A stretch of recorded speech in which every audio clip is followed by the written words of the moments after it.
Yo, what is good, my anime people? What is good, yo? Guys, Radiant, let's go. I am gonna be honest and brutal with this week's episode, but at the same time, it's not that bad. I think it's something that everybody should have noticed, and if you did notice it and didn't care, then that's on you. But I definitely can't say the same when it comes down to what I saw. But let's get into it. Radiant is definitely one of my underrated animes out there. Like most underrated anime that people will be sleeping on for a while until some like really big person probably comes out of the woodworks and it's like Radiant is good, and then 29K people watch it and then they start talking about it, which is going to make me mad because guess what?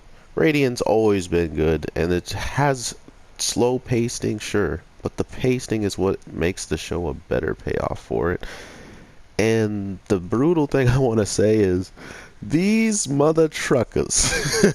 Nah, Radiant really went and pulled a Naruto kind of. Nah, I don't. I'm not even gonna call it a Naruto. This thing is a Radiant, and now it's becoming its own. They're making it its own. So, what I'm meaning is, we got to see a lot of what comes with the territory if Seth kind of loses himself and what it kind of looks like on his side of it all when it's happening. So that was really cool to see, like what inside of his mind is actually going on and stuff.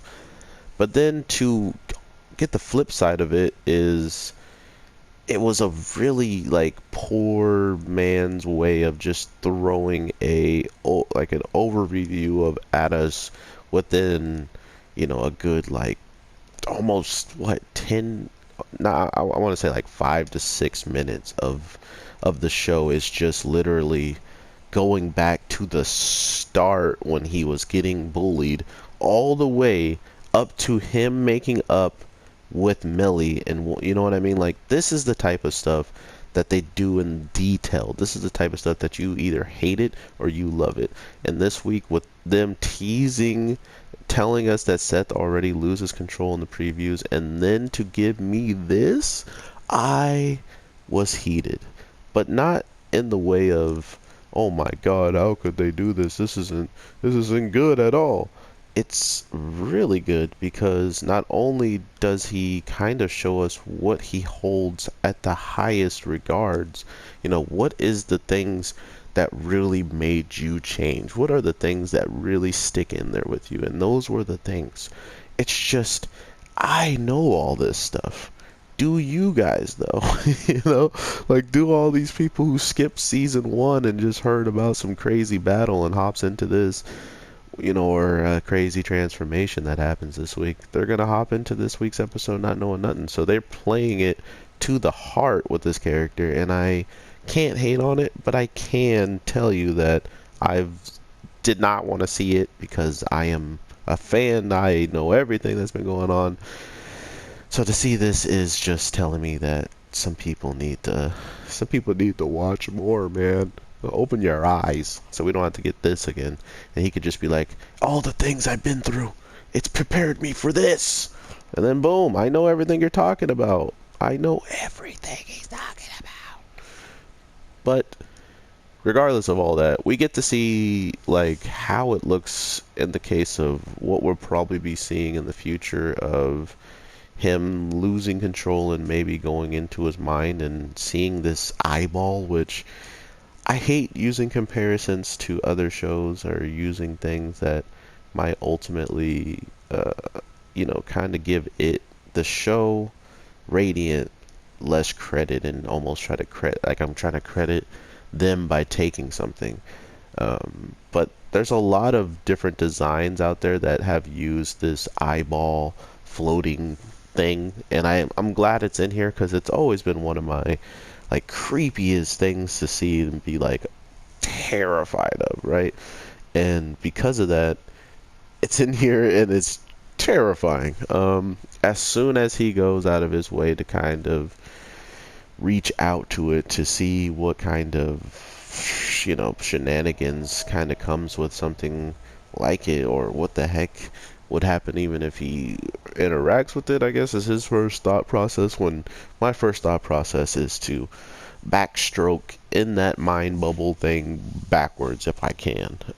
But from what it looked like, he was already in kind of a spear, but by touching it, the spear gets covered in that black fog, the black eyeballs, like power and stuff like that.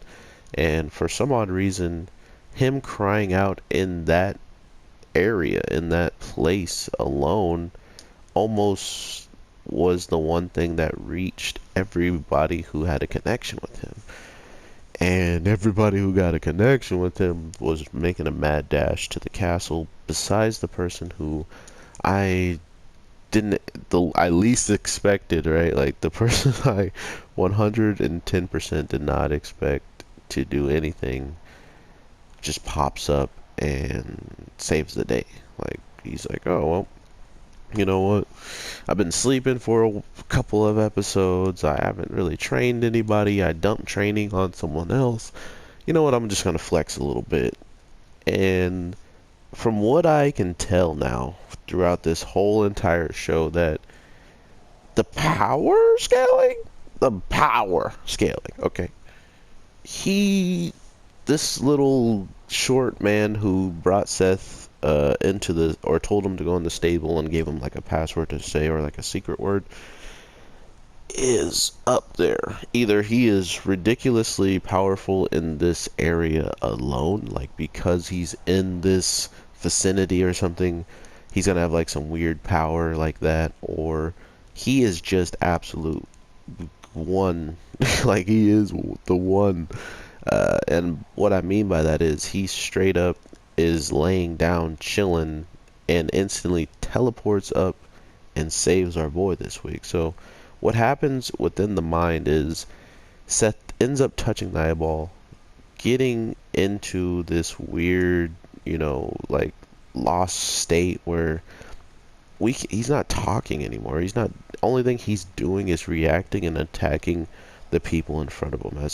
As much as we know, right? Like, that's all we can tell he's doing is everything. He's acting just like the nemesis that he so, badly was just fighting, and it was reacting to movements. What is he doing now? He's reacting to whatever moves, whatever is alive in here. So it's like the perfect way to be like, oh, he was afraid of that thing, but then he just became something almost twice as worse for these people in this closed vicinity anyway. So I love their way of like giving us different ways of looking at what the show is kind of conveying every day, or every time you see this show. There's something they kind of show you, and then they like to follow it up with something that lines up with it relatively well.